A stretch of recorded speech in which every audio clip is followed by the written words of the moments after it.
If you've been around radio for any amount of time, you know that one of the first questions people typically ask, how much range am I going to get out of that?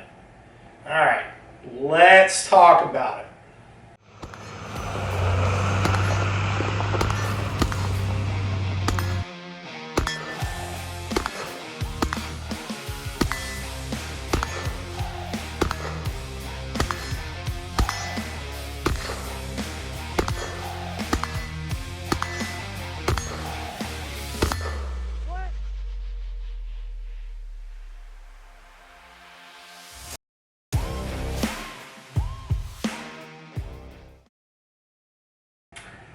Hey guys, welcome back to the channel. Today we're going to be talking about improvised antenna construction, which is something that I personally really enjoy doing. I like building wire antennas, getting my inner MacGyver on. You know, you kick on the intro music, you're sitting there playing with the wire cutters and you know, your Swiss Army knife and doing cool things, right?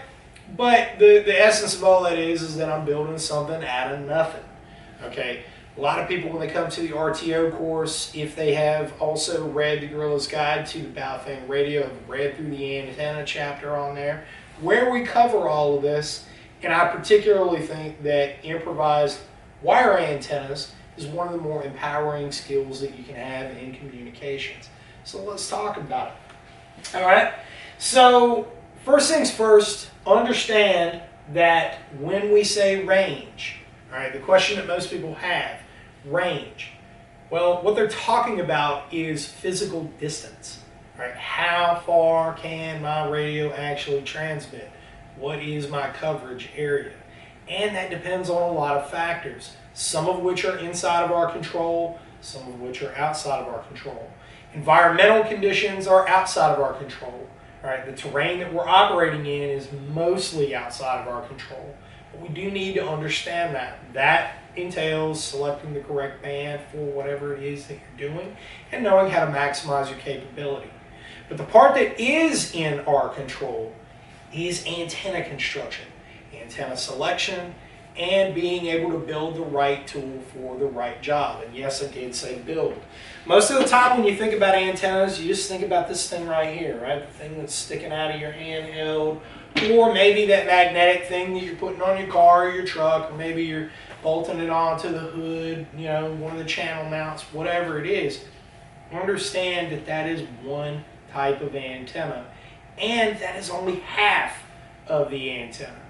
Well, how in the heck is that? Well, let's talk about it. All right. All antennas are a form of a dipole.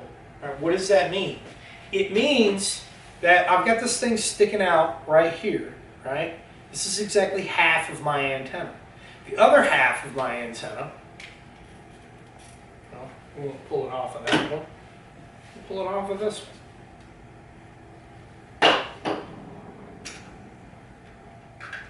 The other half of my antenna is actually built into the radio body itself. This is known as artificial ground, also known in antenna theory as the ground plane itself. And you need both sides of that. It's just like on a battery, you got your positive terminal, you got your negative terminal. That's what this is. You need both, and they have to both be optimized in order for this radio to get its maximum transmitting capability. Now, this is where a lot of people say, well, why can't I just throw more power to it? Why can't I just do that? You're not necessarily wrong, but it's like throwing a lot more juice into a suboptimal light bulb, right? And I like using the light analogy a lot when it comes to antenna construction and antenna theory in general, because one, I'm a visual learner and a tactile learner, and two, that's one that we're all relative to. All right? We all understand light. We all understand how light travels from one place to another. Oh, and guess what? RF energy also travels at the speed of light. So that's a very good visualization that we have. So now that we recognize that all antennas are a form of a dipole, they have a positive end and a negative end, now we need to understand a little bit more. We're going to introduce a new concept to this. Range in terms of physical distance is wholly dependent upon, first, your antenna height, all right? And second, your antenna efficiency. Oh, so what does that mean? Basically, it's like this. Antennas have to be cut, the elements of them, each piece. This right here, this is known as an antenna element. It has to be cut to a specific operating frequency. Now, people who are new to radio and they're new to the concepts of RF, a lot of times get confused about this because their only indoctrination to antennas is commercially made things that are really built around a law of averages, right?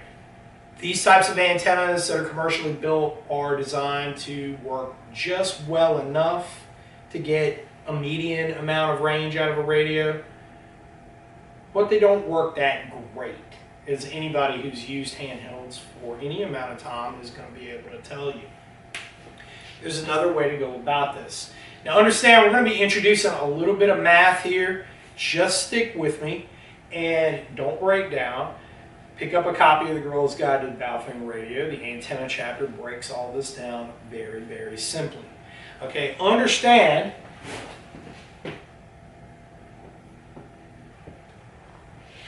each antenna element for what we're about to build is a quarter wavelength long, and it has what's known as a mathematical constant to it.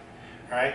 In order to create that measurement in feet, you need to remember this number, 234. All right, 234.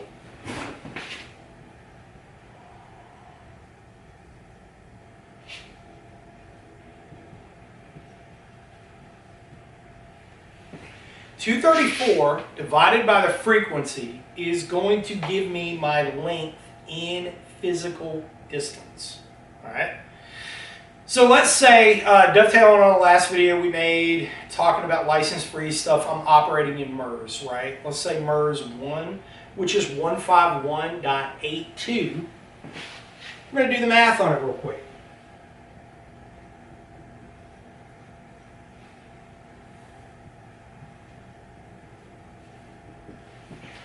.151.820 gets plugged in. We're just going to do our calculations here, and you're going to end up with roughly 18 inches. All right?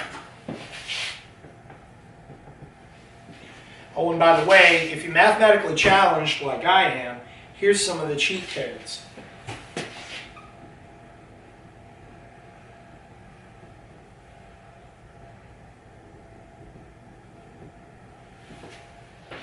VHF range on your Baofeng, if you cut each piece of wire, which we're about to do, to create this jungle antenna right here, you're going to want 19 inches. For UHF, each piece of wire is going to be 6 inches. So if you're a MERS operator, 19 inches per piece of wire. UHF operator, FRS, GMRS, you're going to want 6 inches. But I told you the math first, just to see who really wanted to be here. All right, now let's talk about our antenna wire. Wow, electric fence wire. This is just standard 17 gauge. You can pick it up by the spool. Tractor Supply, Rural King, Cow Ranch, you know, whatever farm and feed store that you might have, you're going to find this in the fencing section. All right. I pick up all of our antenna supplies that we use in class at Tractor Supply because it's inexpensive and it typically works very, very well. All right, build quality on this stuff is very high. All right, other materials that we're going to be using, you see electric fence insulators. This is an antenna that was left over from class, kind of like a wind chime here. All right, and this was one that a student built. All students build antennas in class. Build a lot of antennas, and we got a range in terms of physical distance. We hit a repeater here in North Carolina that's approximately 47 miles from this present location right here. All right, pretty impressive. So on my work table here, all I'm going to do, pull out my wire. I've got my pre-measurements right here, and I'm going to cut 4 pieces of wire. Very, very straightforward. 4 pieces of galvanized wire. And by the way, on antenna wire, you can use pretty much anything that has conductivity to it. The gauge of the wire does matter a little bit in terms of bandwidth, but that's a whole other conversation in and of itself. We're just keeping things very, very simple right now. All right. Next thing you need. This is known as a cobra head. All right, so we've got our cobra head here. It's what I call them. They're better known as a split post BNC adapter, also known as a banana jack adapter. You can find these in a lot of places. When I was in the Army, we called these cobra heads. All right, this is a BNC, Bravo November Charlie, cobra head. Why are these important? Because I have terminals that I can unscrew and I can wrap my wire around it. All right, why do we need 4 pieces of wire for this when all antennas are formed of a dipole? The dipole would assume that we have 2 elements, right? It's true, but we can add more pieces to it to make it work better. Allow me to explain. You'll notice on our finished product here, we've got our hot wire, which is attached to our red terminal, that goes straight up. It's vertical. All right. You've got 3 more pieces of wire coming down, which create the ground plane, and they are attached to the black terminal or the negative terminal. All right. You'll see that they are attached here to our antenna insulators, which look a whole lot like electric fence insulators. Big antenna doesn't want you to know this, but you can totally use electric fence insulators to insulate, because what do? They insulate, right? And I have, in my 40 years of existence, growing up on a farm, doing a lot of fencing, I have yet to see a plastic antenna slash electric fence insulator deteriorate due to the weather. It's just a thought. You know, and I've got some of fences that I put up around here when I was a small child with my parents, and they're still fully functional. So, you know, definitely weatherproof. All right, you'll see on the bottom I've got these awesome sticks, right? The only purpose they serve is a spreader for the apex. And why do I have these 3 legs on the bottom? Because this creates what's known as a ground plane. And this is the most important aspect of this antenna, why this antenna works so doggone well. When you are transmitting, and we're going to get into how to attach your radio to this real quick, but when you are transmitting, you have your energy going up right here, right? So this is kind of like your light bulb. Well, imagine that you have a barn lantern here. This thing's like a barn lantern. And underneath the barn lantern, you have a mirror, right? That's what your ground plane actually is. And because of that mirror, it has an amplification effect of the RF energy that's coming off of it. That mirror is your ground plane, okay? So now I hope that that demystifies the whole aspect of this type of antenna and why it works so doggone well. All right, some of the other real common ones that are commercially built out there, J-poles, the Ed Fong, so on and so forth. Those antennas, if you're looking for something that you just want to purchase because we go out and we buy all the things, right? It's just what people do. That's cool. I would rather build my stuff so that when it breaks, I know how to fix it, because it will break. It's going to break. All right, Sergeant Murphy is going to show up and kick you right in the nuts.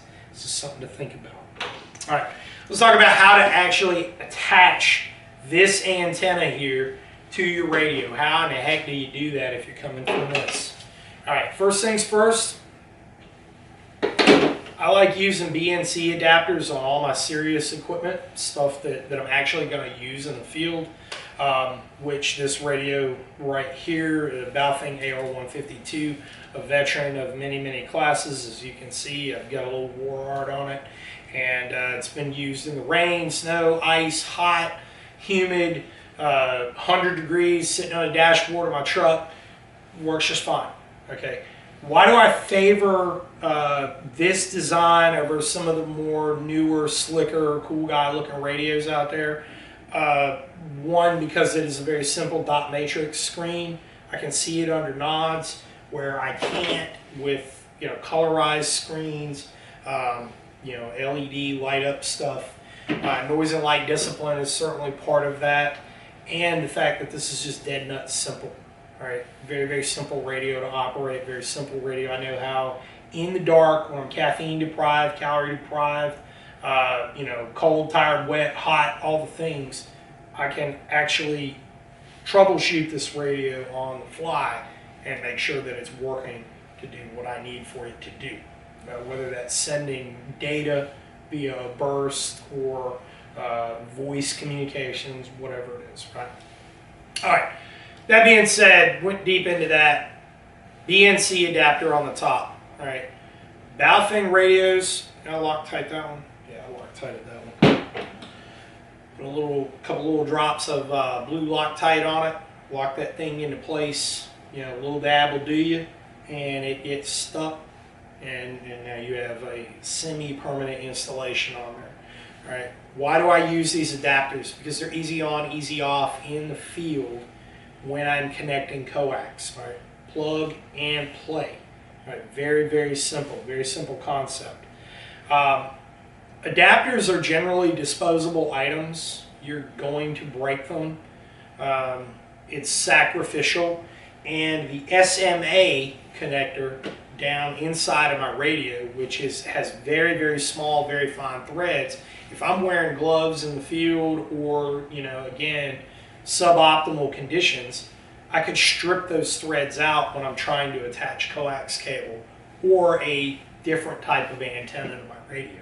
Right? With a BNC, I've got two prongs, very, very simple to do. Let's talk about coax cable, right? Got a very kind of a larger run of coax cable here. These are the 18-foot run coax cable rolls that we have at brushbeater.store, and they are BNC. I standardize all my connections as BNC because they are simple and reliable in the field. All right. Just understand that. There's a mountain of different connection types when it comes to RF stuff out there.